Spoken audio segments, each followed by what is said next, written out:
All right, welcome everybody to another episode of Talkin' Ball Live with Pat Leonard of the New York Daily News. This is the Talkin' Ball with Pat Leonard live podcast, fan Q&A edition, where we go over the ongoings of Giants training camp.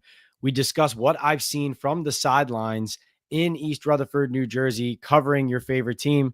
We'll talk about teams around the league. We'll talk about free agents.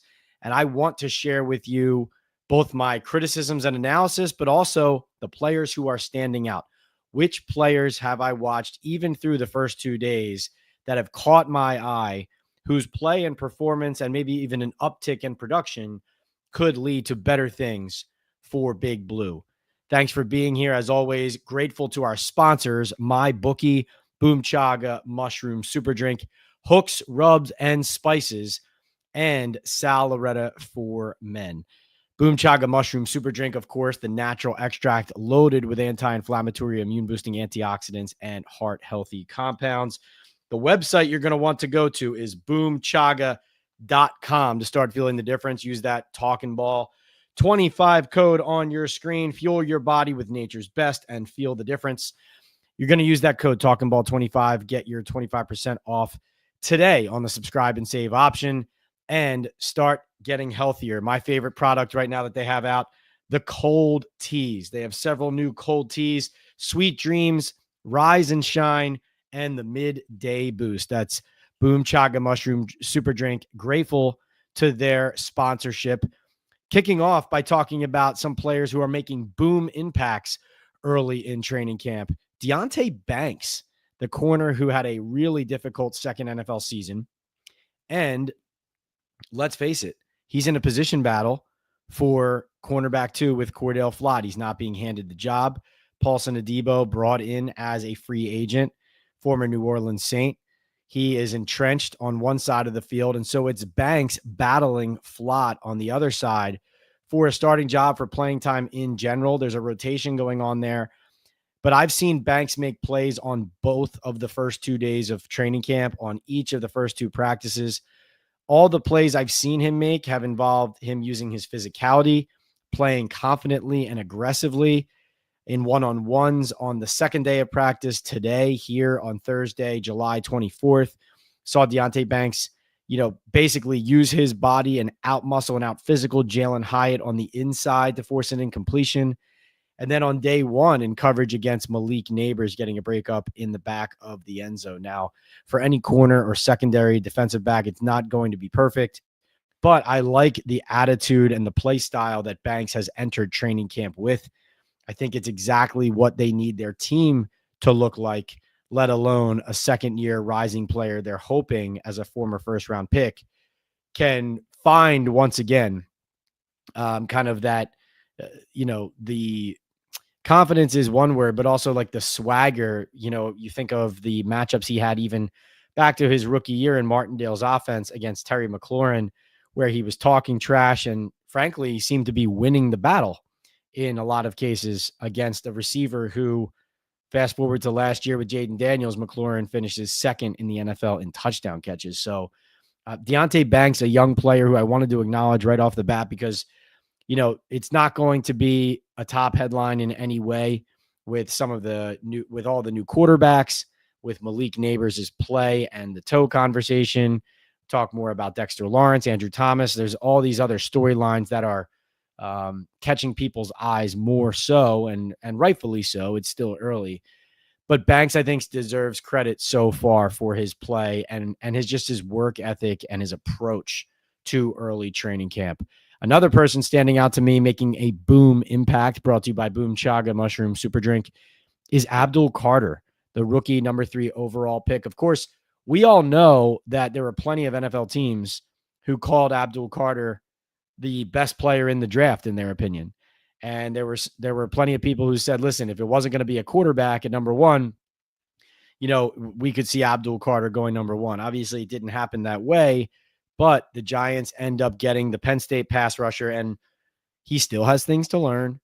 One of the things he did in college that I saw him do today at practice a couple times, it's where he gets so aggressive and eager that he overruns, let's say, the gap on a running play. and he gets caught out wide as the play is going inside, things like that. So, of course, just like any other young player, still learning, also learning multiple positions as they move him around on the edge, on the interior as an off-ball linebacker, blitzing, and even in pass coverage. But he had some rushes today that were scary in a good way.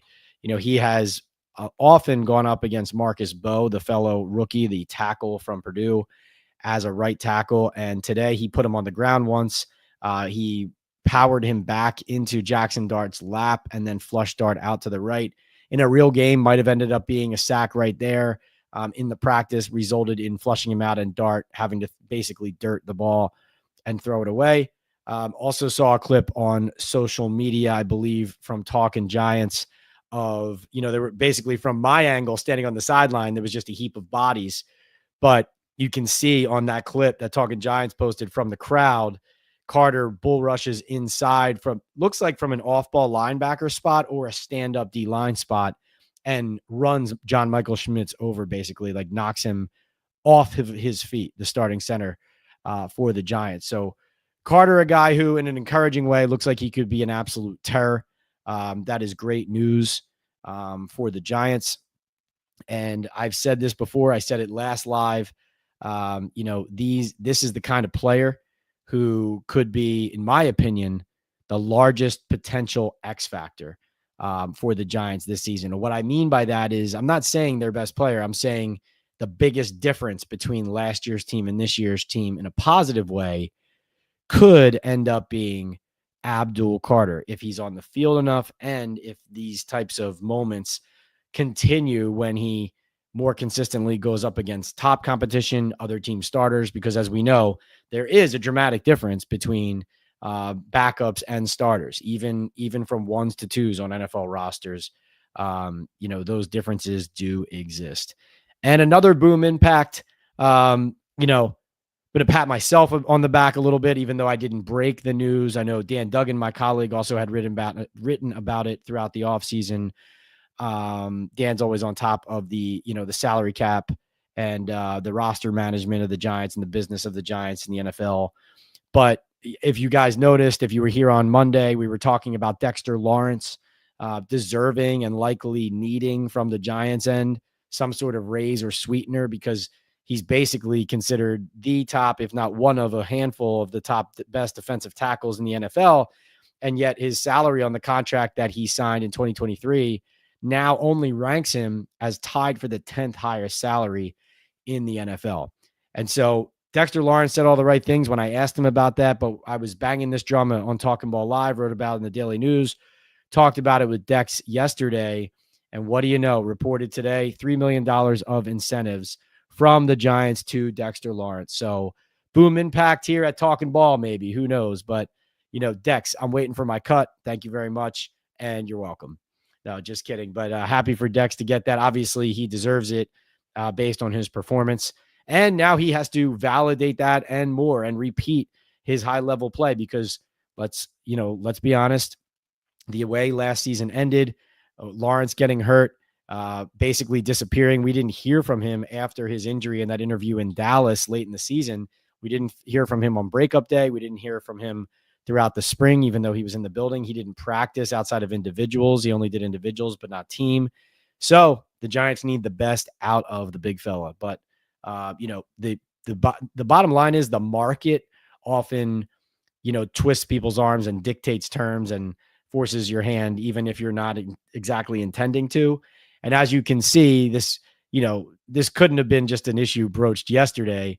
But maybe we spurred it up a little bit, the conversation about Lawrence, being a good soldier, but wanting a little bit in return. I don't think that was totally unfair. All right.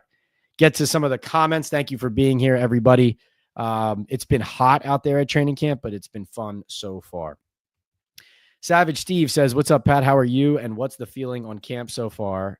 And don't let Shefty get to you. Read those ads and make that money so you can keep putting good content out. Savage Steve, thank you for saying that. I really appreciate it. So what Steve's alluding to, if you haven't seen it already, is my latest podcast episode with Adam Schefter, who, by the way, said he hadn't even thought about Dexter Lawrence getting more money. So we were ahead of him on that. Take that, Shefty. No, just kidding. But Adam's always been kind enough to come on the show on Talking Ball and talk Giants, talk NFL, and have some fun. And I tried a new format with the podcast with Adam as my first guest in this new format. And I warned him about it beforehand, but it was only a 20-minute interview. And Adam is, of course, one of the best in the business. He's used to going on a segment, being asked questions, and then jumping off the segment, going on to the next while the commercials are playing in the background. So after I had done my third sponsored segment, I asked him, actually, the third one was Dexter Lawrence. And that was sponsored by our new sponsor, Hooks, Rubs, and Spices, which, of course, is a company run by Jared, our good friend, who actually is a diehard Giants fan, brings some Texas flavor to your barbecue, to your grill, to your tailgate. And, we were calling it Sweeten the Pot, like Hooks, Rubs, and Spices, because he has the smoking sweetness here. Hooks, Rubs, and Spices smoking sweetness is one of his signature flavors. And as I announced that sponsored segment that way and asked the Dexter Lawrence question, Adam cut me off and said, "It sounds like you're making more money than Dexter is doing all these ad reads." He said, "I've never been on an interview with this many ad reads." So he really gave it to me. It was a combination of a humbling and a confusing and a funny moment all in one. Definitely, if I had Adam's salary, then maybe I wouldn't have sponsors on my podcast. But here's the bottom line. We had sponsors because people believe in us and I believe in them. And I believe in Boom. I believe in Hooks, Rubs, and Spices. I believe in Salaretta. I believe in my bookie. And they're kind enough to support the work we're doing. So are you, the fans, the Giants fans, the loyals, the diehards. So I'm always grateful to all of you for being here, for help creating this community that we have. It's continuing to grow. And, I can't be more grateful. So, Steve, thank you for the support. I do appreciate that. Your question, though, I didn't answer your question. Your question was, what's up? How are you? And what's the feeling at camp so far? The feeling at camp is one of, I would say, a combination, let's say, cautious, urgent optimism. So the cautious part is the managing of some key injuries to key players. And the urgency is the recognition that days when the offense isn't good enough, days when players are underperforming, days when they have setbacks or disappointments are not to be tolerated, because once they get to week 1 and play Washington, and week 2 and play Dallas, they need results or all bets are off. So you see that urgency. Today was a good example where in day 1, Mike Kafka calling the plays. Day 2, here late in practice, saw Brian Daboll put the headset on as Kafka was calling the plays. The offense has sputtered a little, even though guys have made plays with the ball. Wan'Dale Robinson made a nice one-handed catch today. Malik Nabers with a great route and a touchdown catch in one-on-ones. Thomas Fidone, the rookie late round pick, the tight end, had a really nice one-handed grab and one-on-ones as well. So some guys were making plays, no question about it.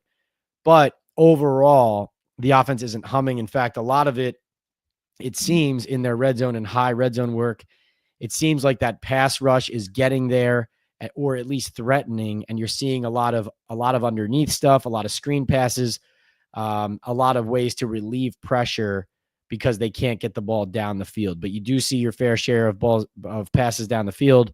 Russell Wilson so far has tended to throw, if he's going to throw an incompletion, it tends to go out of bounds, out of the end zone. So hopefully he keeps it that way in the red zone when the Giants are playing games that count, because that's a way to preserve possession and keep points on the board, not turn the ball over.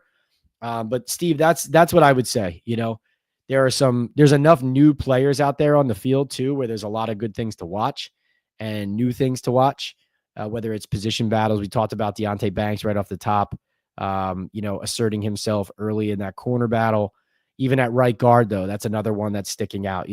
Greg Van Roten starting there as right guard, but you see on the first team defense, the first team offense when they step on the field. Sometimes it's Evan Neal. Sometimes it's Greg Van Roten, Jake Kubas in that mix as well. So something to watch. Jacob reminds everybody to smack that like and sub button for the best reporter in the business. Appreciate you always, Jacob, for saying that. Thank you so much. So good reminder. We are on the YouTube channel. PL on NFL is the handle. It's Talking Ball with Pat Leonard live Mondays and Thursdays, 9 p.m. We also do one after every Giants game where I come out of the press box, out of the locker room from talking to the players and the coaches. And usually, most games from being there on site, I'm able to come back and tell you guys exactly what I've heard: injuries, scoops, news breaks, updates, firsthand analysis of plays that, you can only get certain angles of on TV. We dive into it and then I answer everybody's questions. We spin it forward to the next. It's just a lot of fun, a lot of great dialogue. And, anyone can say anything here. I think it's a good, civil, constructive conversation. I learn things. I learned plenty of things from you guys, the fans, Giants fans. And hopefully you walk away from this more informed and either excited or knowledgeable about your team, regardless of which way they're headed, which way they're going. But yes, likes help a lot to, tell the algorithm that we're busy, that Giants fans are here to bring more people to our community. And hit that subscribe button as well. You'll get notifications when we go live, when we have new episodes. Like I said, there's one with Adam Schefter up now where we talk about whether Jackson Dart could in any way get on the field over Russell Wilson and much more. So thank you for that reminder, Jacob. Always standing up for Talking Ball. Hirsch, good to see you. The Giants do need Deonte Banks locked in, J-Fed. There is no question about it. Jimmy, what's going on? Great to see you. Jimmy says, great seeing you at camp today and yesterday. Same with you. He says, saw Christian Wilkins got released by the Raiders, but has a significant injury. If he gets healthier, could the Giants get him because of how close he is with Dexter Lawrence? I had heard earlier in the offseason, Jimmy, that Christian Wilkins' foot was a problem and that the Raiders weren't happy about it. And so this did not surprise me. And I also do not believe that he is close to playing football. Like, when a guy screws up his rehab and has all of his guaranteed money ripped away because of it, and he's a top player who, if he was healthy enough and close enough to playing football, then the Raiders would, you would think, keep him on the roster so he could help them. It's not like there's some team that can just give away a top defensive tackle and thrive. So in that sense, Jimmy, all of the information that I've heard prior to this pointed to the fact that Wilkins was not ready to play and that the Raiders weren't pleased with it. And so therefore you would imagine he's not close to being able to play football. But you're right. He and Dexter Lawrence are very close. That could be something to watch as far as adding a player like that for the longer haul. But then again, he commanded, what was it? He had $35 million guaranteed remaining on his contract, I think, with them. This is a guy who gets paid big bucks when he's playing his top level. So, the Giants wouldn't be able to afford him at his normal contract level. Now, does this open the door for him to be humbled into a low, small, cheap deal? I don't know that. We don't know that yet. It's fresh. He just got released. That would be up to him. You don't usually see that with guys who are not that old, right? Like, it's not like he is, he's not 35, right? So I would say, Jimmy, if there was something that could help the Giants, it would be down the road. I don't know if down the road would be stash him and he could help you in December, or if down the road would be stash him and he could help you next year. I'm not exactly sure. I actually did, though, start sending texts out to people prior to this because this just happened. This news was in the last couple hours, really. So if I hear more from that while we're live, I'll tell you. But that's my take on it right now. I wouldn't have hope about it helping them in the immediate future. Manzo, what's going on? Good to see you. Would you prefer Jackson Dart sit this season, or would you like to see him on the field sooner than later based on what you're seeing in camp?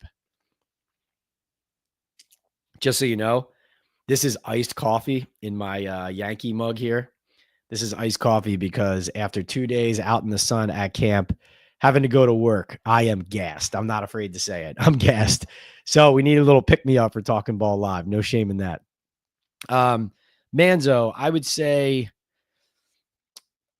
So when I first started covering the NFL, I think I would ask that question to myself and of situations like darts and say, hey, like I'd rather see him just sit the whole year. He doesn't need to play.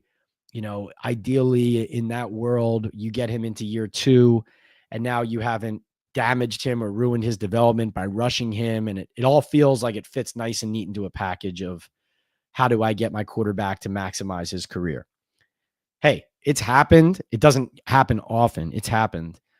But I think reality of when teams invest in players like this now they didn't draft him number 5 overall, but the reality, Manzo, is when you draft a quarterback in the first round, they play. And even though it's a late first, so you could say it's the same as an early second, that's still a significant asset invested in a player. Jalen Hurts, a second round pick. Russell Wilson, a day 2 pick. A mid-round pick. There are these quarterbacks who, if you draft a guy in the 5th, in the 6th, in the 7th, even in the 4th, you're talking about a level of investment in the most important position in the sport that allows you the freedom to see what you have. And Dart feels like the Giants have that luxury because they have Jameis Winston on the roster, they have Russell Wilson on the roster, and they have Dart, not to mention Tommy DeVito as well. But a first round pick, whether it's late or early, this is me speaking from my experience. That's a significant enough asset where you're going to want to see enough promising play early, even if it's in practice in a developmental capacity. But look at how it's playing out already. Now we're only 2 days into camp, but on the first day of camp, the quarterbacks are lined up with all of the centers. And what they do when they take snaps and individuals, just as they warm up, is so Russell Wilson, the starter, he's there behind John Michael Schmitz, the starting center.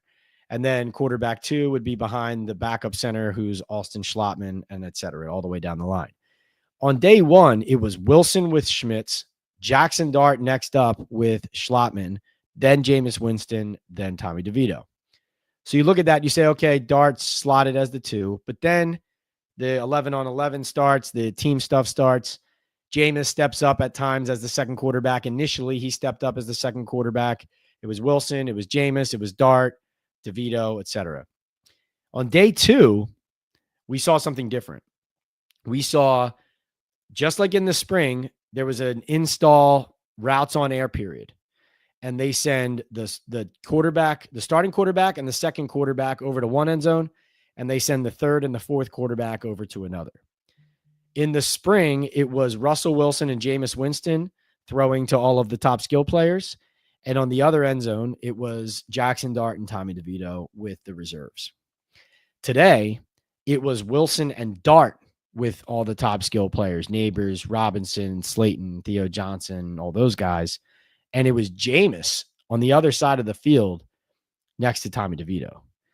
Dart also was the second quarterback up in all of the team drills. His first pass today was a touchdown to Jalen Hyatt. He did throw another interception that it should have been another interception, but Trey Hawkins, he caught it. And then as he took his second step to kind of barrel roll down to make the interception, dropped it. And so, but it was a bad throw over to the right side, ill-advised, and, threw it right into traffic. So, on the one hand, I would say, Manzo, just watching Jackson, he looks like in the spring and in the early summer that he's been drinking through a fire hose, learning this offense. He looks like he's starting to try to put it together on the field.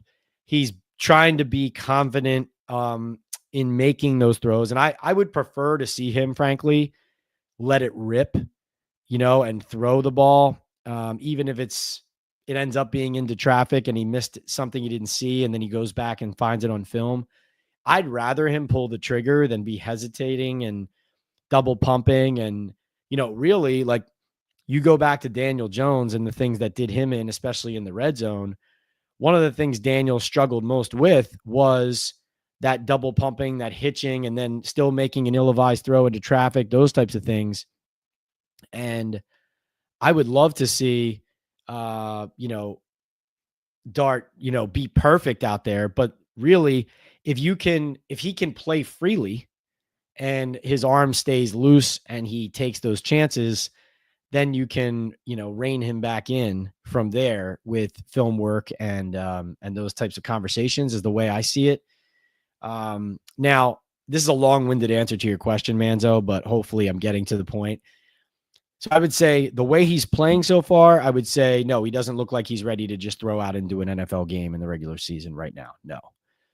But I would also say that I would like to see him get to the point, and I think he needs to get at least to the point behind the scenes in practice and in working with Daboll, the offense, and with let's say the second stringers. He needs to get to a point this season where he is viewed as somebody who is chomping at the bit and waiting to take over, rather than not sure if this kid has it yet. Hopefully he can put it together in year 2. I do think there's a fine line there between, going through this season, Dart doesn't play it down. And from everything that we've seen at practice, it's looked And then people go into the offseason saying, well, like, how good is he? I think it's tough to get to that. So, I guess, Manzo, what I'm saying is, as we sit here and now on July 24th, he doesn't look like he's going to be banging down the door to play in the first couple of weeks of the season. But I still would like to see him play sooner rather than later.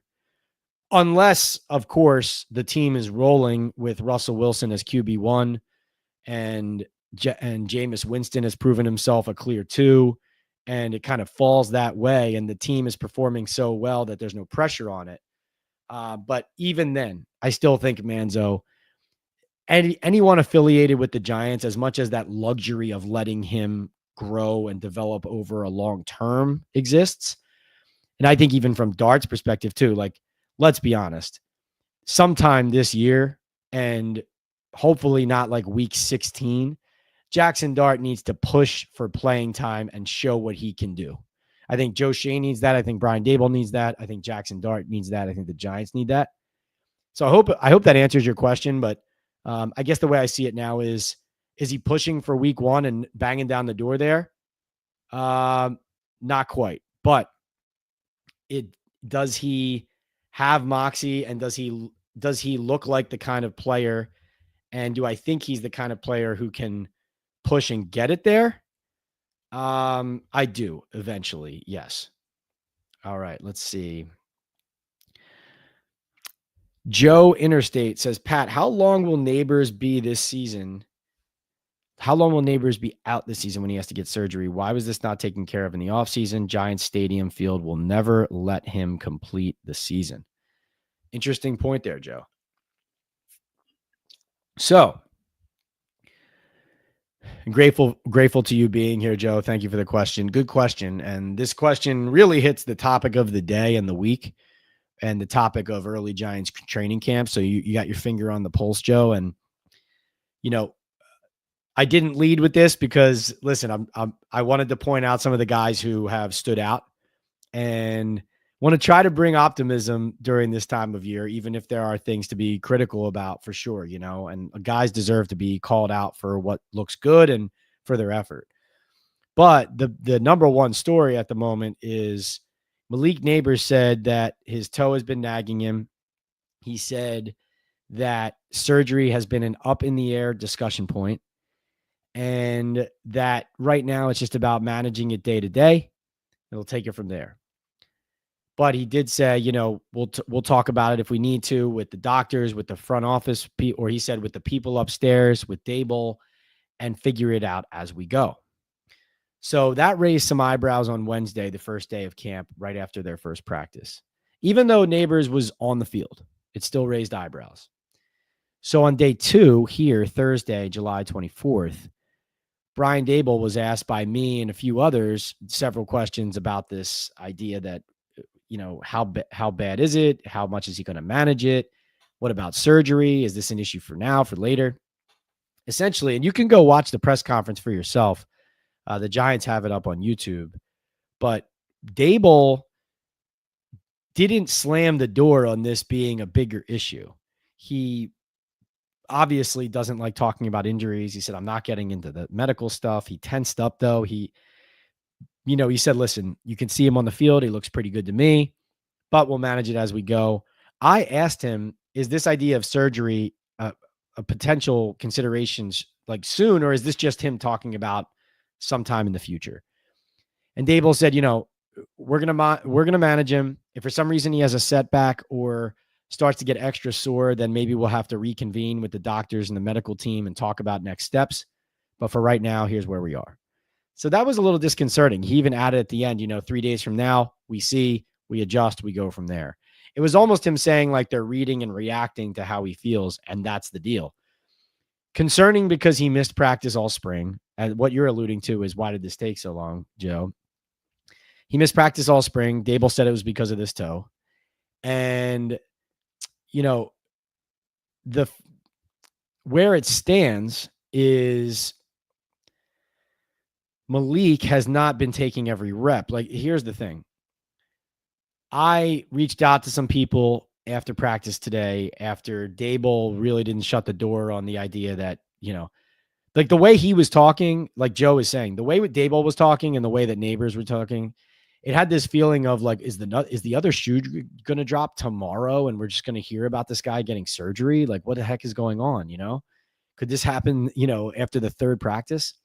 So I reached out to some people about this. And what I was told was a few things. One, they are managing it day to day. If it starts to bother him, they're going to limit his reps, right? The second thing is surgery is a possibility, but it would be a possibility that Nabers would more consider in the offseason. So like when Malik said it's up in the air, but it's nothing he's ever really thought about too much, basically what he meant was like this, I don't intend to get surgery on this in the season. Like if I do it, I would get it cleaned up after the season is the interpretation that I've gathered of what he was saying. So the intention at the moment is not for him to have surgery. It's just to manage it.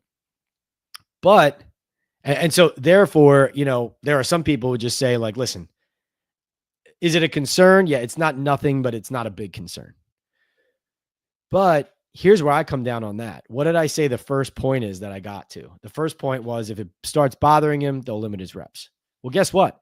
They're already limiting his reps. Like here in this second day, here's the thing, you can watch as a clip on my Instagram, YouTube Shorts, TikTok, wherever you want to find it, of Nabers with running a great route on one-on-ones in the end zone.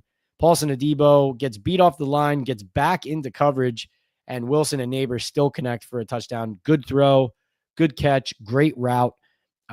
So you watch a play like that and you say, well, there's nothing wrong. What do you mean? There's nothing wrong with this kid. But then you listen to those comments and then you watch the next series, or then you watch 11 on 11. You watch Malik Nabers on for a snap, then off for a few snaps, on for a few, off for one or two. Then they come out for their next series with the ones and he doesn't play. He doesn't play on the third series. Then he plays pretty much all of the fourth series. He was talking with Joe Schoen during one of the periods where he wasn't playing. There was just a lot of management already, right? There was a lot of management already of the ankle or not the ankle, of the toe. And clearly his body is already receiving that treatment from the Giants and they're taking care of it. So it's not nothing. It is a concern, even though it's been described to me as not a big concern. The good news is surgery sounds like that would be the possibility to discuss after the season. And that was what Nabers was basically saying, that it could require surgery and that it's been a discussion point, but it's not something he's seriously considering at the moment. But Joe, to what you're saying, that means that, this offseason when he was dealing with it, that has to mean that that it was talked about and that they decided not right now, right? Doesn't that have to mean that? So then that brings us back to your question. What took so long with this? And it's concerning because even if all of the things I just said that, to kind of couch it with a sliver of optimism and say, yeah, it's a possibility, but more down the road, they're going to manage it. And let's not throw up alarm bells. Even if that's true today, it sounds like it could be not true tomorrow is the thing. He's just too important to the team for this to linger. And so not having clarity on it is concerning, to say the least. And, listen, when Nabers is cooking, this offense has a chance to improve, hopefully with a quarterback who can get him the ball even more often and in better spots down the field. And in a season where, listen, Daboll needs him desperately. Joe Schoen needs him desperately. Like, he's one of the key assets and investments that they need to turn the corner and prove to John Mara and Steve Tisch that they're still on the right track. So that's where we stand right now on Malik Nabers.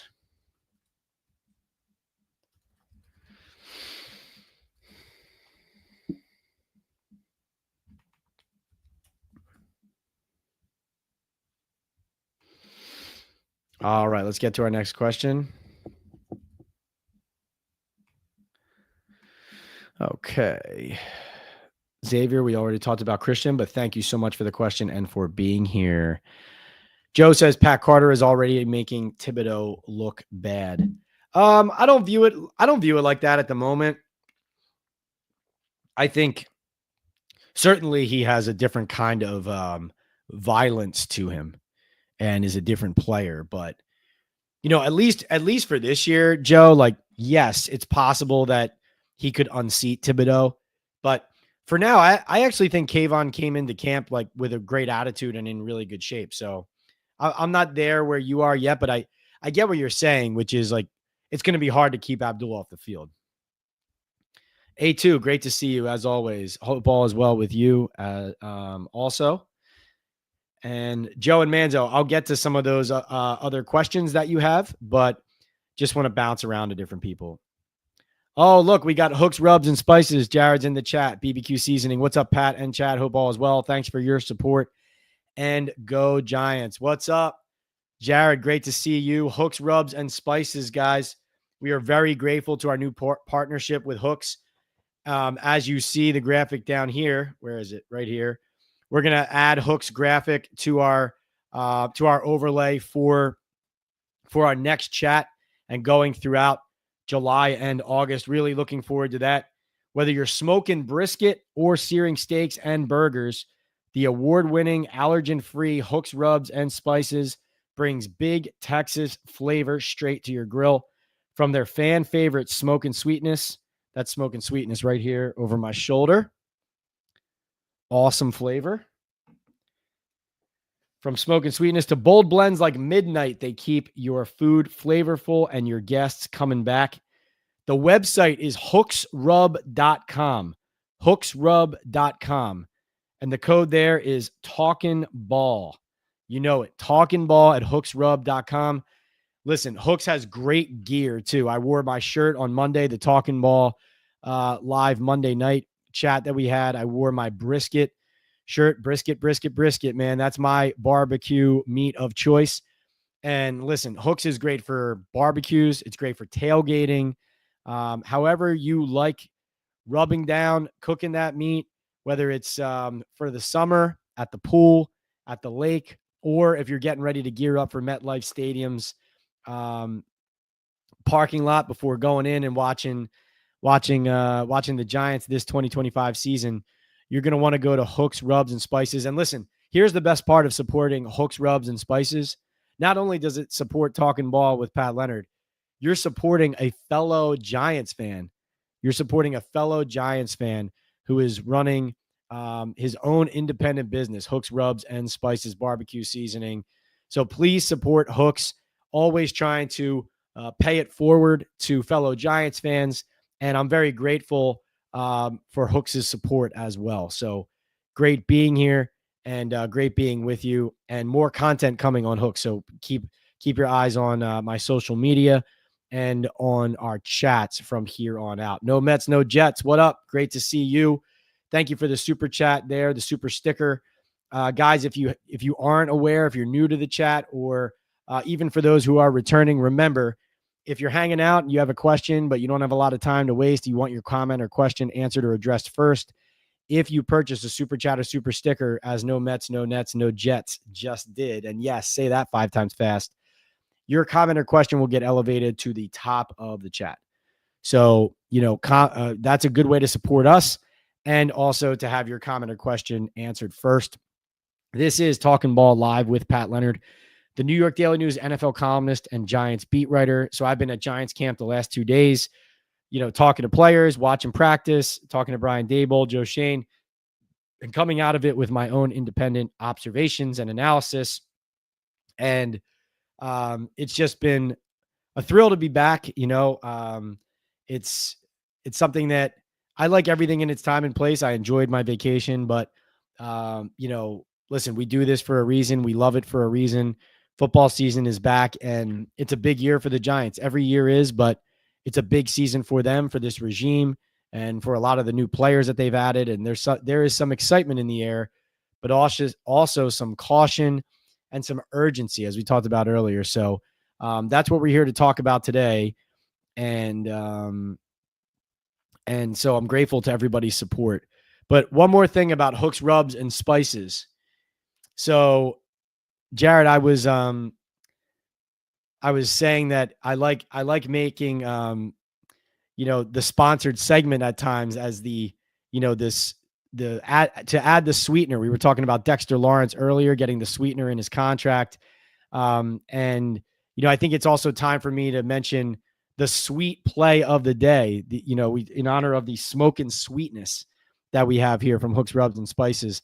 The sweet play of the day was made today by Wan'Dale Robinson.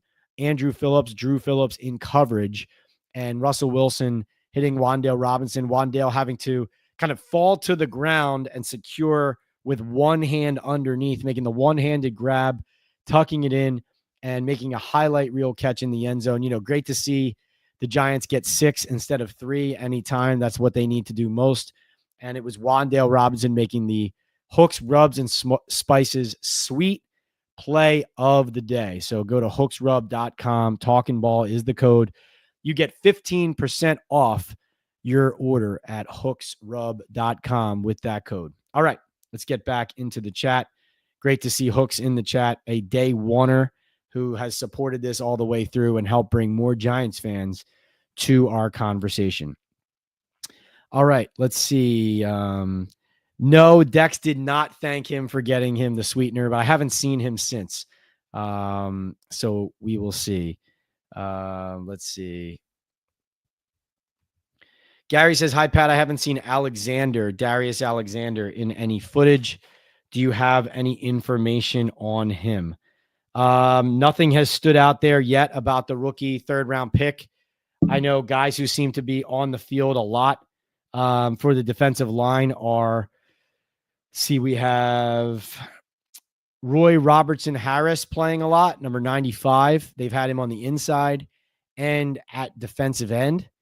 Chauncey Golston seems to be playing exclusively on the edge as like a reserve edge so far for the most part. And then Elijah Chapman was getting some reps with the ones today. A lot of rotations going on there, a lot of giving guys different opportunities. So in the mix, but to your point, Gary, nothing stood out about Alexander yet. Not standing out as far as usage goes, but usually you get more insight and the most insight and the real insight into the guys in the trenches when the pads come on, and pads are expected to come on for the first time on Sunday. So we sit here Thursday. They'll have their 3rd practice of training camp on Friday. Saturday will be a day off. And then the pads come on Sunday, and we should have more information on players like Alexander. All right. Let's get back into the queue. We have, let's see. Joe says, Pat, did the Giants put an Eagles type offense in for Dart since people compare him to Hurts? They definitely have run some read options so far, but that's something Daboll and Kafka already did with Daniel Jones. So I would say I wouldn't call it Eagles type offense, but I would say that, Kafka has some Chiefs roots, some Eagles roots, and definitely motion and horizontal heavy. And so you see the quarterback run mixed in, you see play action and misdirection and throwbacks mixed in. There was a touchdown from Russell Wilson to Malik Nabers today that really was the play design created the touchdown. They kind of, the entire line went right. Russell Wilson kind of turned back to the left, and Nabers was able to slip kind of, up the slot and in and out to the sideline and get into a little crease of the defense. And so, yeah, I wouldn't call it Eagles offense, but I would call it a Kafka offense. Manzo says, do we have enough good backup left tackles this year? Or do we have enough of a backup left tackle this year if Thomas misses more time again due to injury? Manzo, that is to be determined. So their backup left tackle is James Hudson III. They signed him out of free agency from the Cleveland Browns. And so Hudson has been practicing exclusively as the first team left tackle because Thomas hasn't been on the field. And so we talked about Thomas on Monday, and essentially where that stands is Joe Schoen did couch whether he would be ready for week 1. He said he should be, but you never know, things change. Nothing's ever 100%, but that's the expectations is he'll be ready. Now I can tell you Andrew Thomas intends to be ready for week 1. It was just always trending possibly towards him coming back to practice in early August rather than late July. I wouldn't be surprised if he got in some preseason work, like game work before he played in the regular season even. And so, the hope is there that he's back in the lineup. But they've been playing Hudson there exclusively. It almost seems like they're trying to make sure they can handle things without Thomas if Thomas isn't there. So that's a concern, something to watch. Same as Nabers' toe is a concern, something to watch. My answer is I doubt that James Hudson III would be able to pick up where Andrew Thomas left off on a consistent basis. But Hudson does have attitude. Now, it almost escalated into another fight today here on the second day. He and Brian Burns getting into it. They essentially started the fight in the spring where they got into it, and Kayvon Thibodeau and Jermaine Illuminor then they kind of took the fuse and put the match to it, and then all hell broke loose. That was the 6th OTA I think they had to cut short. So from that point, we get to training camp. You had Thibodeau and Illuminor talking trash, and we get to nothing happened day 1. No pads on, obviously, but they weren't on in the spring either. So here on day 2, Brian Burns and James Hudson got into it after one play. You could see them jabbing and yapping a little bit. And on the next play, where they were clearly getting ready to kind of go after each other in the spirit of, kind of in the structure of the play, James Hudson pushed Burns down on the ground and then kind of gave him a little extra. And it looked like Hudson said something to Burns after he did it, because he kind of turned back and Burns is sitting on the ground. Looked like he was almost deciding, did this guy really say that? Should I go do something about it? Are we really doing this already this early? Right. That was kind of how he looked.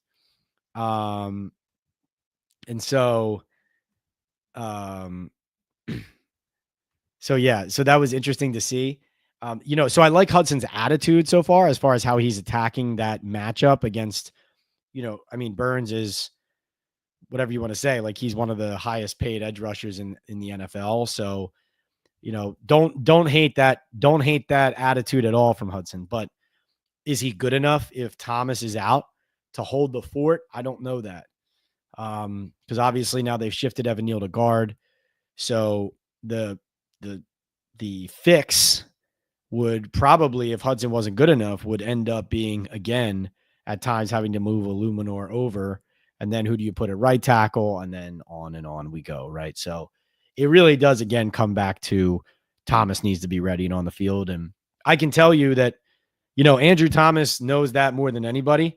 And so his goal and his whole strategy in how he's handling the offseason is to try to make sure that he does not jeopardize that in any way. So that's my understanding. That's what I've been told. That's the way I see it. It is obviously disconcerting that he is not on the field as we sit here and now, but Thomas knows that better than anybody else. That if the team goes how he goes. And, nothing says that better than their record with him and without him. I mean, so here's the stat. He has played in 16 of 34 possible games the past 2 seasons since signing his contract extension. That was a 5-year, $117.5 million contract extension in July 2023. So he's played in 16 of a possible 34 games. He is 6-10, or the Giants are 6-10 in the 16 games he's played in. Okay. They are 3-15 in the 18 that he has missed. So I'll say that again. He's played in 16 and missed 18. They're 6-10 with him and 3-15 without him. So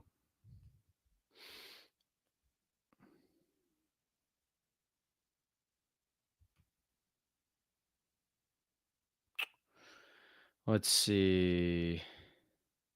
GCN thinks Pat Dart. He says Dart will be in when the Giants start 1-5. Yeah, no, I don't disagree with that as being a distinct possibility, GCN. Let me go back and actually see what I picked.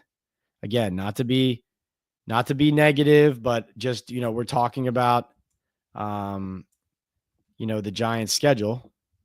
And when the Giants schedule came out, I predicted them week by week, and I believe I have him. I think I had him entering in week 4. Oh, starting in week 4 against the Chargers. So because I had them starting 0-3, and I had Daboll pulling the fire alarm with the offense sputtering. So, obviously that's a worst case scenario. They have the Saints in week 5 on the road. That could be a softer landing. The plus side of how the Giants might start is, even though it's not easy to go on the road against the Commanders and on the road against the Cowboys, the plus side is maybe they fare better on the road away from the, tight home crowd that is going to, say, here we go again after the first major mistake. Maybe playing on the road allows the Giants to stay a little bit looser and play through some mistakes early.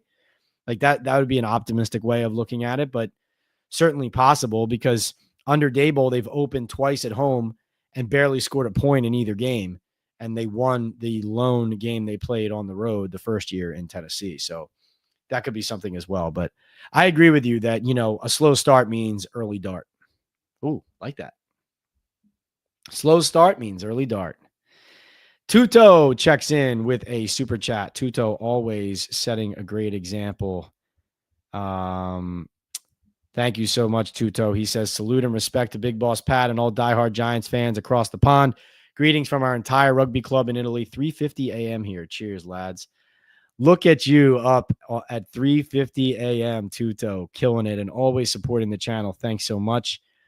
Oh, and I missed this. 1KJ. Thank you. 1KJ checks in with a super sticker and says, why is Daboll so short with the media? Yeah, good question. I think it's a combination of things. I mean, I think he's under a lot of pressure. His reaction to being under a lot of pressure usually is to get a little bit more uptight, a little bit more terse, to share less. Remember, he comes from Belichick and the Patriots, so the default is kind of like that buttoned up, I don't have to tell you anything. This is our business. This is the team's business, not yours. Those types of things. So that's a fallback learning tool that he had kind of, beaten into his brain as a Belichick disciple for a long while there. And also I think the way that Schoen and Daboll handle things is they are very, they have rabbit ears. They hear things, they read things, they follow social media.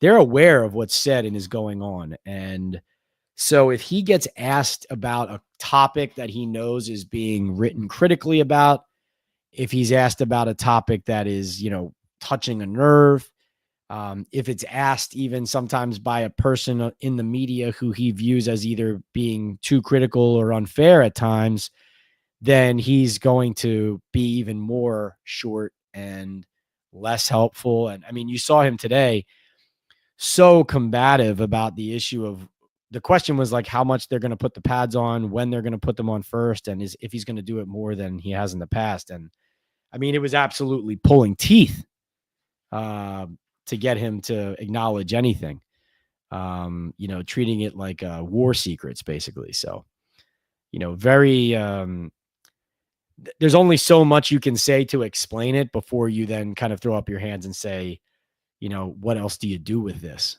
But it's interesting, 1K, that you see that, because so as like a professional doing the job, there are times where like you can't blame a coach or a general manager for saying like, I respect the question, but I can't answer that. Like if it's not going to benefit them or the team and those types of things, like you could see where they might say, like respectfully, I can't say anything, because they don't have to tell you anything.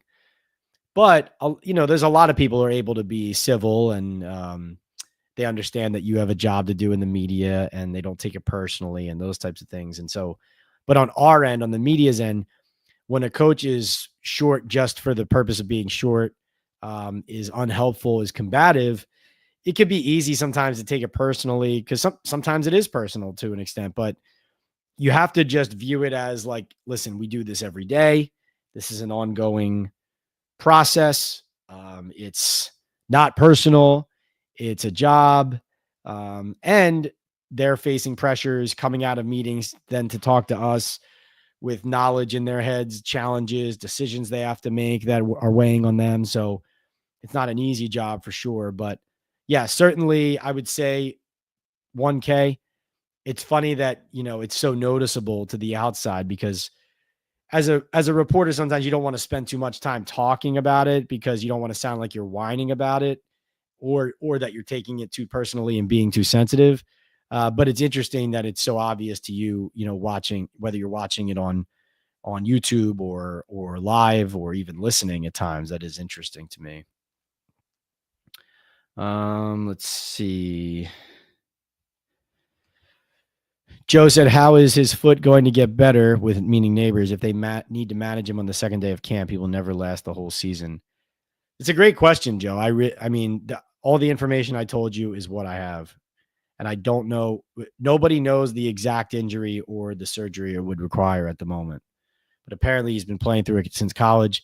If you remember, late last season, the toe popped up on the injury report. Let's see.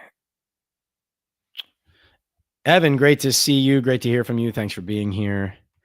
Peterstown says, don't think they should wait on getting a wide receiver. If Nabers goes down with surgery on that toe, it's going to cost us much later on. Nip it in the bud and go grab Keenan Allen or Gabe now before they cost money.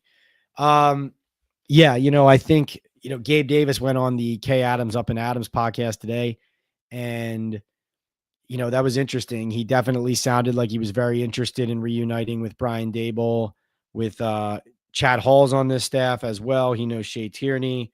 He knows all those guys. And remember, he knows this offense. Gabe Davis knows this offense. His best games, his best years came in this offense in Buffalo. And so Gabe knows that if he's going to step onto the field in late August and sign with the team and try to make an impact this season, it sounds like he knows the place that it would be. And it would probably be somewhere extremely familiar, which really narrows it down to either Buffalo or New York, or Buffalo or the Giants. Outside of course, Pittsburgh has been a suitor. There's a list of teams, but Davis seems to me like the guy to watch for all of those reasons. Also, he said on Kay Adams' show, definitely perked up when the idea of the Giants was broached. He even said that Russell Wilson attended a dinner with him and the Giants when he visited as a free agent earlier this summer, and that meant a lot to him. So something to keep an eye on.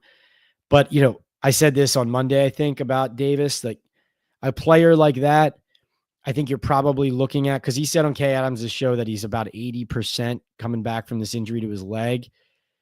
A player like that, who's a vet, who, has a little bit of leverage and also is on his own regimen and plan. So Gabe, think of all these vets who sign like late in training camp. And so they take care of their bodies, but they don't go through the grueling training camp with the team, but they come in early enough as well to kind of assimilate and get their feet wet. I think a player like Davis, you look at more likely signing somewhere in mid-August rather than late July. So, probably as he gets closer to 100%, we get deeper into August, you see him sign somewhere, but I don't disagree with you. I think Gabe also, I know this for a fact, like very well-liked teammate wherever he's been. And also like just a positive culture locker room guy, But Peterstown, I agree. The Nabers thing is unsettling. Even with all the information that I just provided about it, that couched it and made it sound like, oh, maybe it's not as serious. It's still, it's still just hovering there. It's still lingering. It still feels like it's hard to ignore. Big Dash, what's going on? Big Dash says, Pat, is Carter already starting over Thibodeau? They're rotating these guys. I think, like I said earlier, there were some run plays today where it's like Carter's just going 100 miles an hour up the field, and then the run goes inside, and it just, the back is blasting past him and the tackle, and it's something that he did at Penn State as well, that sometimes he struggled with.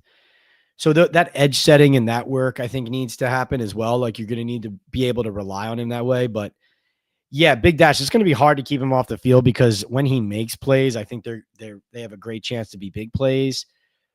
One thing I've noticed in camp is probably a reflection of how they intend to use these guys in games. And that is, if you remember last year, they just had, whether it was because of it was a combination of their roster and the roster depth and their injuries. And, Burns and Thibodeau, especially Burns, like Thibodeau got hurt.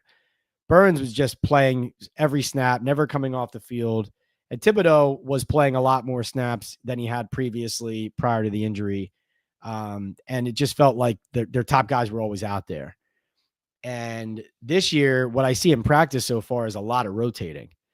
And so sometimes it's based on the down and Carter coming in on, third downs, but then also like a rotation, so it could be Carter on the left and Thibodeau on the right. And then the next play could be Burns comes in with Chauncey Golston on the other side. And then Roy Robertson Harris steps outside to one of the edges, and Thibodeau stays on, moves over to the right. And now Burns is on the left and Thibodeau's on the right. And then Carter comes in with both of them on the field, and he's the off-ball linebacker.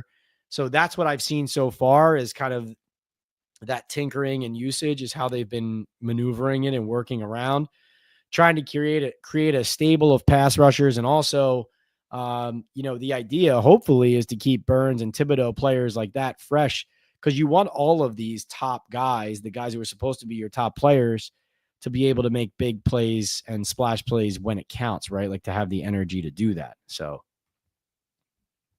all right, let's see. Big Dash says nobody has provided a full first team lineup yet. All right, Big Dash. Well, I'll tell you this. So, the offensive line so far, like I told you guys this in the spring too, nothing crazy, but like the offensive line looks like it's going to look the same as last year. Like obviously right now it's James Hudson at left tackle instead of Andrew Thomas, but all the other familiar names are back, right? Runyon, Schmitz, Van Roten, Illuminor, they're all back. They're all back on the team. The one battle that is happening so far is at right guard. You have Evan Neal sometimes there. Van Roten's the first man up at right guard, but Neal's practicing and competing there. Jake Kuba's practicing and competing there. Then you have let's see where I have this written down. From a standpoint of the ones on the defensive side of the ball, it does feel like, along with Burns and Thibodeau, feels like Roy Robertson Harris is getting a lot of run on the interior along with Dexter Lawrence. You have Okereke and Micah McFadden at linebacker, and Drew Phillips certainly slot corner. And then you have Paulson Adebo at one corner, and you have Deontay Banks and Cordell Flott competing at the other corner, and Newbin and Holland at safety. Now, what I'm looking for in my notes right now as I talk to you is So today, like I told you, at times they appear to show you guys who are more working as 1/2s and guys who are working more as 3/4s.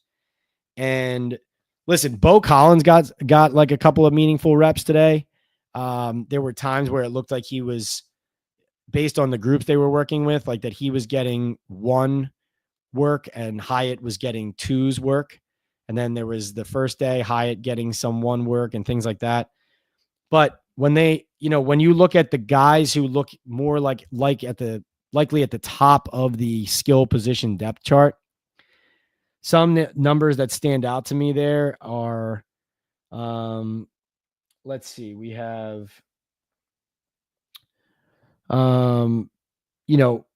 Chris Manhertz, Daniel Bellinger, Theo Johnson, Greg Dulcich as tight ends. And as wide receivers, you have Nabers, Slayton, Wandale Robinson, Jalen Hyatt, Zach Pascal, and Amir Smith-Marset. Those are guys who, based on their usage, on their presence on the depth chart, on what I've seen, what I've heard, those are the guys who feel like they are like ahead of the curve when it comes to whether it's the obvious starters, as you know, with like guys like Nabers and such and Slayton and such. But then also you have, who's the top reserve? Who's the next man up, right? Those are kind of the players that it seems like are getting the most run. Like I said, Bo Collins, the rookie, Clemson/Notre Dame, somebody to watch in that rotation as well. And then obviously at running back, it's Tracy, it's Singletary, it's Cam Scatabo. Let's see. Hooks wants to know, how is the linebacker crew looking? Okay, so far, have gotten beaten in pass coverage a little bit. They're not really allowed to play their position to the fullest when the pads aren't on, because it's like even if they go to fill a hole, they can't make a hit. And so they have to pull up. So we'll know more about that when the pads come on. Certainly, like I had mentioned, Darius Muasau as a potential threat there for playing time. So far, Okereke and McFadden getting a ton of work. And when McFadden's off the field, Okereke as the lone linebacker. So that's what we've seen so far. GCN says, Pat, are you the official Giants insider for the BT and Sal show on WFAN yet? Well, they said I'm basically their unofficial Giants insider, but nothing contractual at this time, GCN. But that would be nice. That was a great experience going on at Fanatics Fan Fest there at the Javits Center, going on live with BT and Sal. Grateful to FAN and Pete Hoffman for having me on there, and to those guys. And I think we vibed. I think they liked how I tell it like it is, whether it's positive, negative, critical, praising. I was honest with them. And so I think that's all they asked. So it was a lot of fun. Hopefully I'll be back on soon. And good point, GCN. Maybe something official can be worked out. Hook says, I would love to see Burns, Dex, Carter, and Thibodeau as the first D line to start the first game, then have Bowen mix it up throughout the season. Yeah, I think the thing to look for with Carter is more of like all the other stuff, like the run defense, the edge setting. How does he handle going up against ones instead of twos? Those types of things. But yeah, Hooks, it's going to be tough to keep him off the field. In fact, this will bring me to my next sponsor segment. So we've talked about Boom Chaga Mushroom Super Drink, which is boomchaga.com. Start feeling the difference. And the promo code there is TalkingBall25. We've talked about Hooks Rubs and Spices. That's at Hooks Rub on IG. Go to hooksrub.com and use the code TalkingBall at checkout. You get 15% off. And listen, it's grill season. It's tailgating season. Smoke and Sweetness, Midnight, H-Town, Mad Cow, Cajun Red. We're talking about award-winning flavors. So Hooks Rubs and Spices, also grateful to their support and sponsorship. And listen, like I said, I'm grateful to the super chats. I'm grateful to your likes and subscriptions and follows here. But the best way to support our channel, my YouTube and my podcast is just to support my sponsors. So please do that. But this will bring me to my next sponsored segment, and that is courtesy of MyBookie. Of course, MyBookie was with us all 2024 NFL season through the Super Bowl, and MyBookie is back with Talking Ball here this summer during training camp. And this will be MyBookie bet of the day. MyBookie.com has a lot of unique features that other brands do not have. So you can play. I know you guys play at other places, but they don't have the money bag. They don't have partner picks. They don't have daily bet boosts on a lot of different sports. And listen, if you're a WWE fan, if you're into wrestling, high stakes wrestling, this is the best without fail. Ask any of your wrestling friends who wager a gamble. MyBookie is the absolute best place to bet on the WWE. And of course, you guys know you can tail my picks on the NFL all season long against the spread at mybookie.com. If you did that last year, you made money. You made a good amount of money if you tailed me last year at mybookie.com. So you're going to go to MyBookie and use the promo code. The promo code there is Leonard, Leonard. You're going to go to mybookie.com and use that promo code Leonard. You're going to come in with some great bonuses. And also, of course, hopefully win big. Bet big, win anytime, win big anytime with MyBookie. So my big bet, because Hooks has me going again, I'm getting excited, is that Abdul Carter is going to be a game-changing player at some point early in the season. I don't know if that's going to translate into a turnover. I don't know if it's going to translate into wins. But I do think that Abdul Carter looks like he has the motor, the engine, and the ability to make someone's day a living hell on the offensive side of the ball. Hopefully for Giants fans, that's Jaden Daniels or Dak Prescott in week 1 or 2. And like I said, I think he's more of a situational player right now. And by situational, I don't mean he's only playing 10 snaps a game. I just mean, can you count on him to set the edge in the run game against top tackle yet? Right? Like those, he's got to continue to prove each one. But I like the markers that he's hitting so far. And I'm feeling good about it. That's my MyBookie big bet of the day. All right. A's channel says, what do you think of Javon Holland's role? I think Holland's role as an athletic safety with instincts, his role, like the way that this team is built right now and the way that they invested money in Paulson Adebo, Javon Holland, and then went and got an Abdul Carter, Chauncey Golston, Roy Robertson Harris, guys like that. I think Javon Holland's role is to be an athlete, make tackles downhill when when the run scored out past the line of scrimmage, which they did too often last year.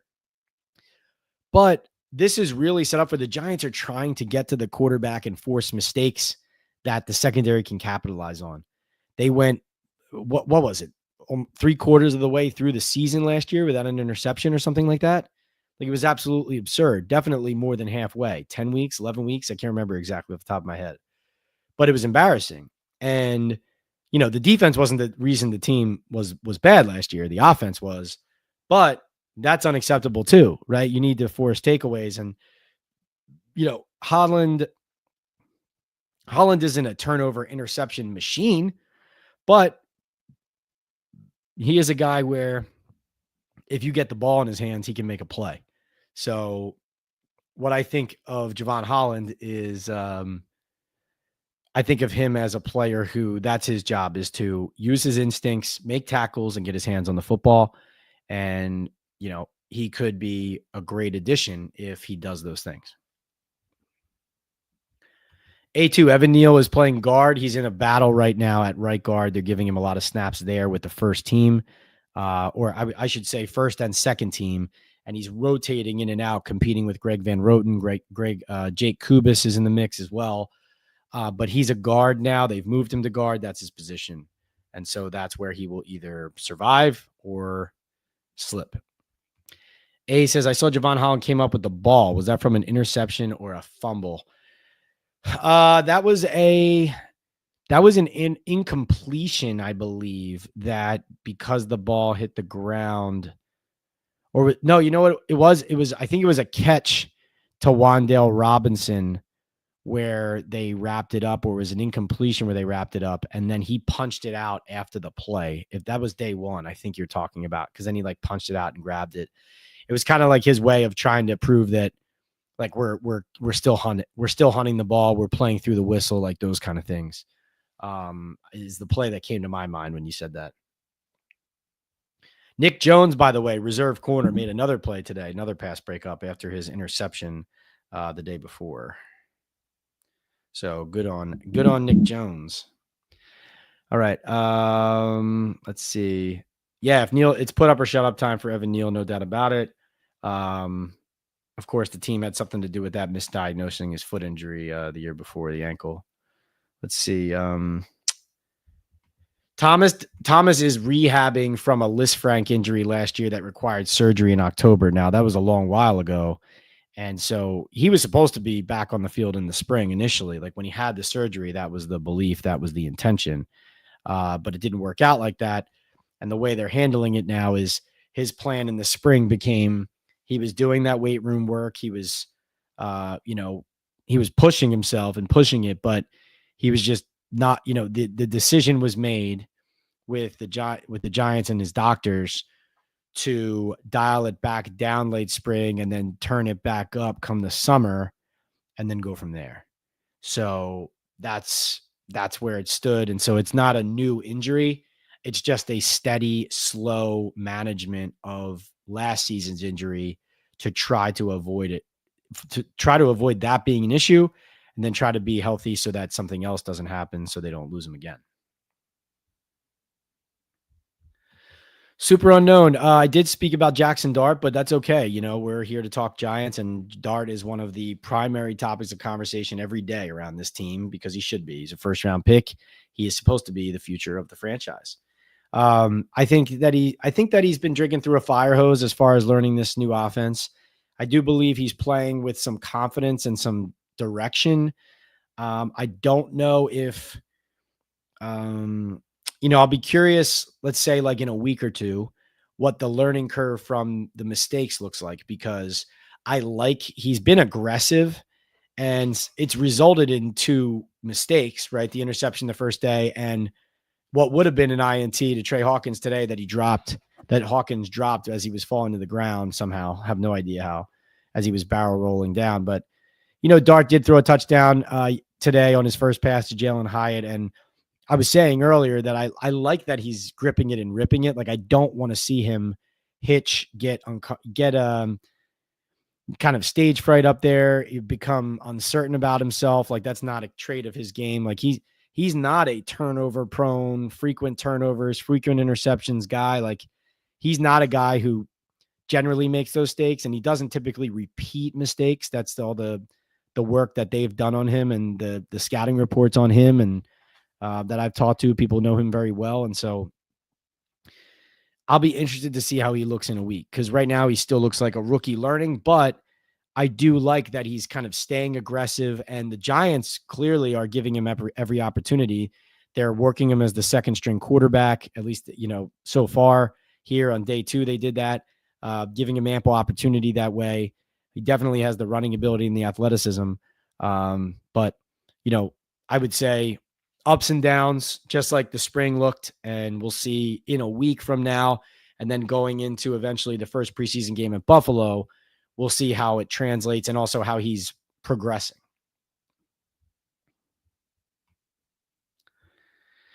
Joe agrees Dart will be in game 4 the earliest, and at the latest game 6. Skyler says, Pat, you don't think we're really going to go 1-5? Skyler, I think it all depends on whether they have a competent NFL offense. Like, if the Giants can score, 23, 24 points a game, just be competent. Like, that's not league leading stuff. That's just, putting you in most games. If they can score 23 or 24 points a game, then I give them a shot in a lot more games than they would get otherwise based on what they've scored in seasons previous. They only change one thing, and that's the quarterback for the most part on offense, right? So will Russell Wilson make them a touchdown better per game? That would be a major, major upgrade, right? If they can do that, I think the defense was good enough last year with an offense like that, to be a competitive team, So, yeah, but if the offense isn't competent and doesn't get into the modern age, then, of course that's going to happen. Jim says, saw the interview today with Shefty. He was unprepared and condescending and on his cell phone. Going to have him back. Jim, coming in hot and having my back. I appreciate that, Jim. Thank you so much. Yeah, you know what I would say, Jim? I would say, yeah, it was all in good fun, I guess. It did catch me off guard, that comment. I will say, though, yeah, he didn't have as pointed answers to some of the questions that I was expecting. But listen, on a growing podcast like this, where we're trying to bring a larger scope, guests who have different viewpoints, who are plugged in, who can give you guys even more insight at times than I can, because, sometimes I'm asking Adam questions that I might have an answer to myself, or I think I have an answer to, or it's a topic that I'm doing a lot of work on, but he has other sources. He's a big name. He's there at ESPN breaking news all the time. So it's always worth it to get his opinion. But yeah, there were some things that he didn't seem to have been focused on as much lately, but let's be honest, he's got a larger scope than I have to work with. But yes, I hear what you're saying, and I appreciate you having my back. Will I have him back? Good question. Good question. I don't know. Maybe he can sponsor the pod, maybe he can join Boom Chaga, my bookie, hooks, rubs, and spices, and Sal Loretta for men. And, once a state comes back, we'll never know. Adam Schefter, sponsor Talking Ball. Let's go, baby.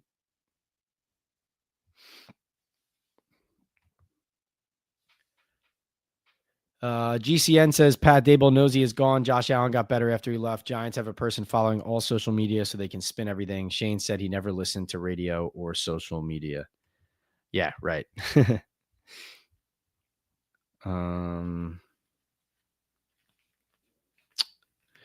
Joe says forget Keenan Allen. He's injury prone. That's why the Chargers and Bears dumped him. Stay away, just like the tight end they signed from the Raiders. Waller. Yeah. Welvin says Banks still can't turn his head in coverage. Shaking my head. He's been physical though, and competitive. And like if Banks plays the way he's played these first 2 days in camp every day, including in games, then he'll be the starter opposite Adebo. So that's the level he's playing at right now. He has to sustain it, right? But this is the Banks you need to see. Yeah, we talked about that. Christian Wilkins, he is one of Dex's best friends, though also have been hearing about these concerns with the foot for a while. So not sure how close to ready he would be. Have some calls and texts out on that. Joe, the Giants are going to practice against the Jets in training camp. They're going to have like a home and home, I believe. One in East Rutherford, one in Florham Park the week before their game. Let's see. Sean, great to see you here. Thanks for being here. JDJ says, hey, Pat, do you think Daboll is going to change his preseason strategy in terms of playing the starters more, considering we have a new starting quarterback and many new defensive players? JDJ, I was going to ask that question at the opening presser, but I knew that was too early for him to answer that. He was just going to give me a non-answer, so I didn't. But I think the answer is yes. I think they will play guys a little bit more than you're used to seeing. So the one question though is which guys does that mean? Because Andrew Thomas slow playing it right now. Malik Nabers has the toe that he's managing. Dexter Lawrence coming off injury, not doing teamwork in the spring. Yeah, so I do think that they're going to try to get their guys game time, but is Russell Wilson going to play much in preseason? Like I don't know. It's like yes and no. I do think yes, they need to get those starters in more game time, but clearly Daboll prefers to do the joint practice route to control it. And then I think you'll probably see them do a little bit more in game, but couched with the asterisk of maybe without Nabers, maybe without Thomas, right? Like those types of things. But though, like I said earlier, I do think Andrew Thomas, based on how he's playing this, like I do think you're going to need to see Andrew Thomas get some game action, hopefully before the regular season as he ramps up to week one. Let's see. I can console Sal when the Giants go 3-14. Jim wants to know what is Daboll doing differently to actually prepare the team for the opener this season instead of getting blown out. Jim, great question. That's the kind of question that people just, it's like the blind optimism of this time of year can get annoying just because, listen, we all want to have hope for an entertaining and winning year. But Jim brings up a good point. Like, it's kind of show me the baby at this point. Like, the Cowboys game, the Vikings game, these openers where the Giants aren't even competitive. I mean, it can't just be the same thing all over again, especially when you start hearing about the injury concerns to some top players, those types of things. This is why he was being asked about, is he going to work more in pads? This is why, it was very interesting and noteworthy to see so many players not on the field in the spring because it seemed like they were managing their bodies with extreme caution. And then, to your point, Jim, it's like, well, okay, so how are you going to practice, right? How are you going to prepare these guys so that they're not ramping up from week 1 into week 4 before they're in full football shape? And you've practiced game situations so that your team knows how to react to adversity and you, the head coach on the sideline, know how to manage those situations. Jim, my response to you would be Daboll won't allow anything as far as what strategy and what he's changing. It feels like he's digging into whatever he feels like he does best and that he's running it back in some ways. Certainly the physicality looks like it's a little bit up and being encouraged, but we saw in the spring, it started to backfire. There were, the fights, the brawl that took place. Like that was too much. So try to strike a middle ground there.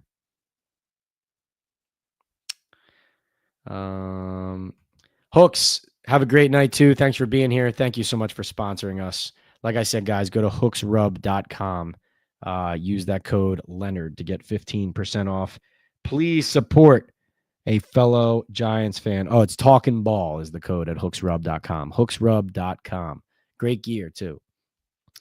JDJ says Carter already looks impressive and he doesn't even have pads on. I think he's definitely going to be Defensive Player of the Year. May break the rookie sack record. Ooh, that would be nice. Let's see. Joe says, how does the guy with the broken leg look so far? You're talking about a Daboll. Yeah. The corner. He looks good so far. I mean, Nabers put a great move on him today for that touchdown at one-on-ones, but Paulson Adebo looks really, he's very tradey, like long. He's the kind of guy, like if you saw him at the combine, you'd say, yeah, I'll take him. Right? Like that's what he looks like on the field. Looks the part, long, rangy, can recover, those types of things. He's had problems in his career with being handsy, but has made plays on the ball in his career. So it's good to see him like basically fully participating, despite that injury that they got him off of from the Saints last year, the broken femur.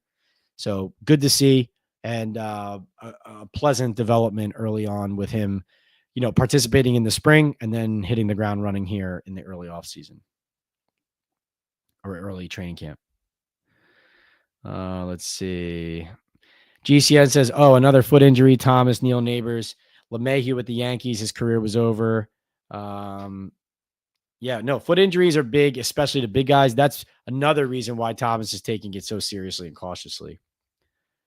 Joe says, everyone assume the worst. You will not be disappointed. The roster is rated 27-30 in the NFL. JDJ says, how bad would the defense have to perform for the Giants to consider an in-season DC change? JDJ, I think Shane Bowen would be the first scapegoat if things go poorly early this year. We'll see what happens with that. I mean, I think it'll depend on how the games go. Daboll and Joe Schoen and the Giants definitely always seem to find a way to point fingers at somebody else, this regime especially. And they've been enabled by their ownership to do that.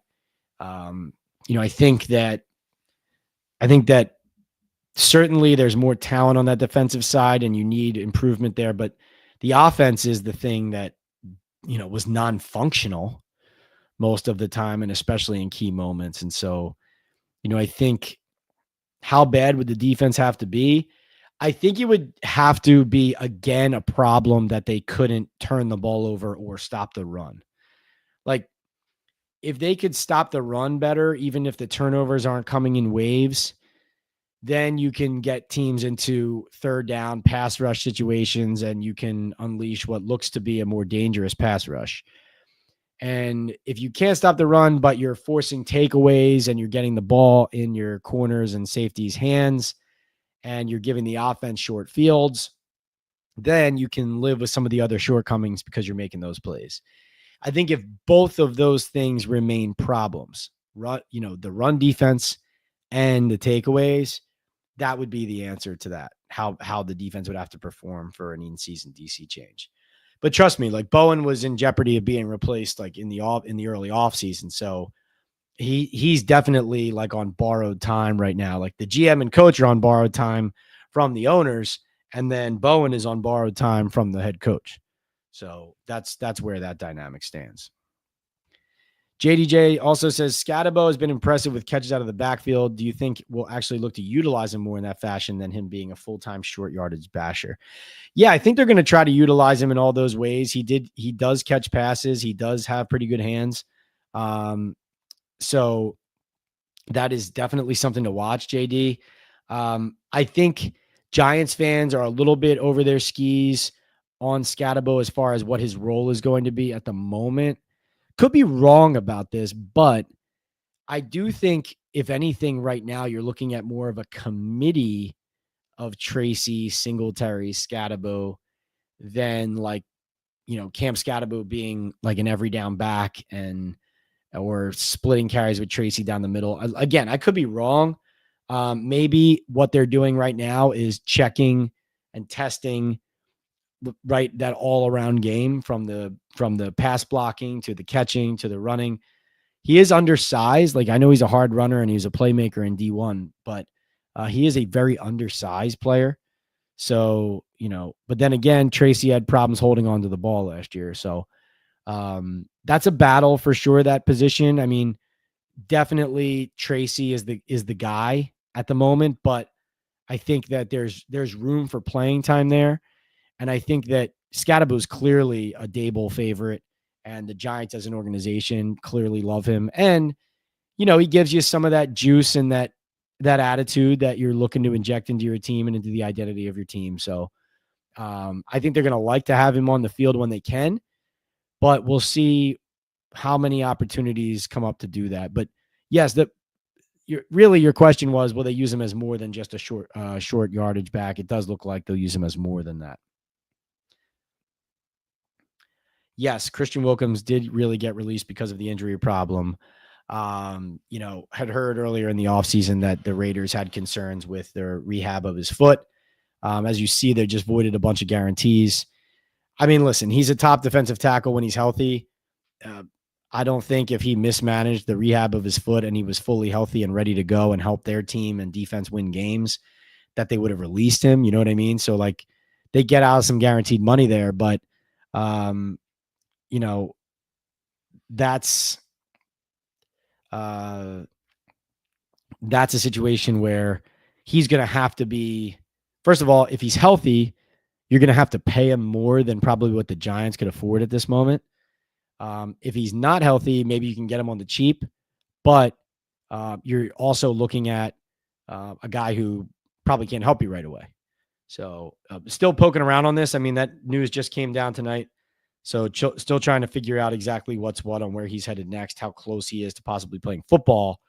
But certainly, yes, from a relationship standpoint and guys who would like to play together, Dexter Lawrence and Christian Wilkins are guys who would love to be in the same uniform once again, played at Clemson together.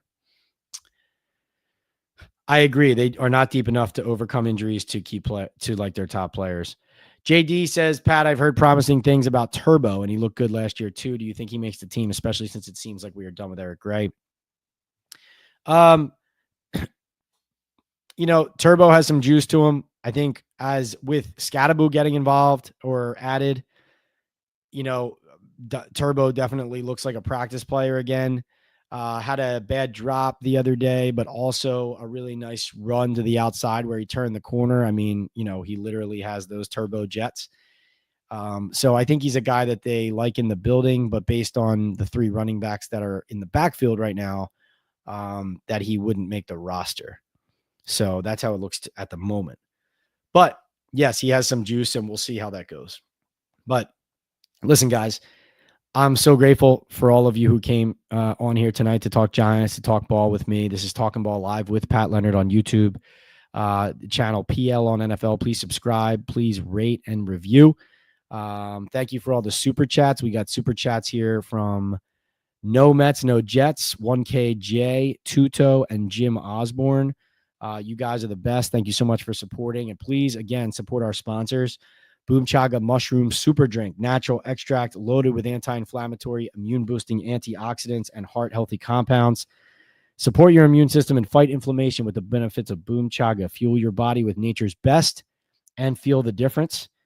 Chaga can lower cholesterol, reduce inflammation, and improve immune and heart health with its beta-glucans and antioxidants. Fuel your body with nature's best. Boomchaga.com is the site.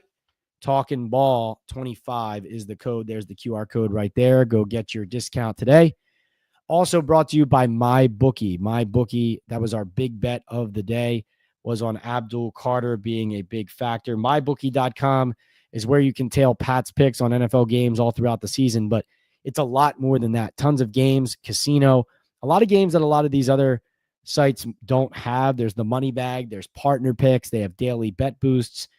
And really, like I said earlier, if you're a big wrestling fan and you bet WWE or you know somebody who does, go ask them. I mean, MyBookie is the best place to bet WWE. There's UFC, countless. I promise you, once you get on the site, this is going to be your go-to spot for betting, for winning, and for living through this NFL season and the ups and downs with me. It's mybookie.com.